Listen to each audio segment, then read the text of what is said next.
ممكن تقروا الرسالة دي قبل ما نبدأ الفيديو؟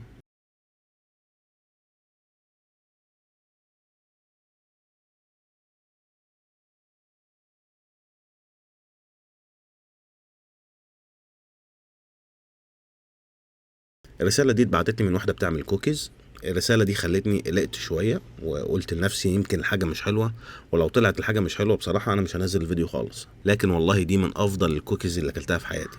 الكوكيز وصلت سخنة، كانت لسه مخبوزة تقريبا ويدوب بعتوها مع المندوب. باكجينج ولا أحلى، الكواليتي بتاعت الخامات تحفة جدا، طعم وريحة الخبز والشوكولاتة السايحة خطير.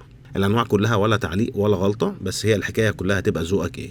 هي بعت انواع كتير كلها حلوه، ويا سلام لو تجربها وهي سخنه. انا معرفش اذا كانت ممكن تنفع لو بردت شويه تتسخن في الميكرويف ولا لا لمده ثواني على الاقل الشوكولاته تصيح، بس طعمها خطير. الكوكيز دي مع كوبايه قهوه حلوه هتبقى تجربه من احلى ما يكون. تقدروا تطلبوا من رقم الواتس ده، وهسيب الجروب بتاعهم على الفيسبوك.